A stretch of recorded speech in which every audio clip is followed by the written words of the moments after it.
So this clip is about, guess which body part? You're right, yes, it's the neck. You can see it on here as well. And the emotions that I'm going to be talking about related to the neck is the experience of being suppressed or feeling suppressed, and equally on the other side of being expressed, self-expression, okay? The concept down here is expression. So mostly when people talk about holistic theory or interpretation of the body, they talk about the throat chakra relating to communication.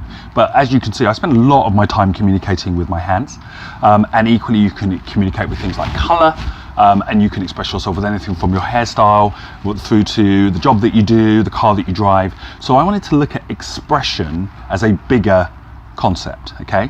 So the expression can be how you talk to yourself. And a lot of pain in the back of the neck is where people are talking negatively about themselves, or they're spending a lot of time having conversations about conversations. Okay, that sounds a bit complicated, but really what I'm talking about is going over your choices over and over, questioning how you may have expressed something in the past, criticizing your own criticism. Those things become conversations that kind of feed themselves, go on and on and on, and they affect the back of the neck, they affect thinking, so that can cause things like tension, headaches, and they can also paralyze action, so they can have you thinking and thinking and thinking about things and not actually then committing to those actions. So sometimes I find myself not putting videos out for a while because I'm going, okay, well, which one should I do and how should I do it? And I'm in my head thinking about it rather than just being in front of the camera and doing it like this, okay?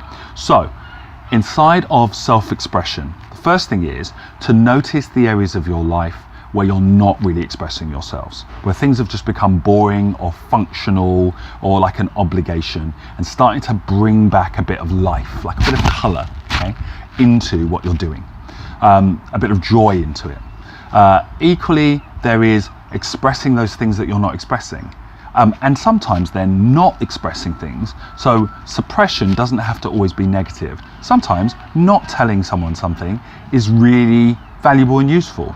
You might find that the information you were going to pass on to them was inaccurate or out of date. So taking some time once in a while to just look at communication, to look at how you're expressing yourself out in the world, what the world's saying back to you, and not just individual people and what they're saying, what things are coming to you in life, and then listening for that becomes a really powerful way of releasing issues around the throat.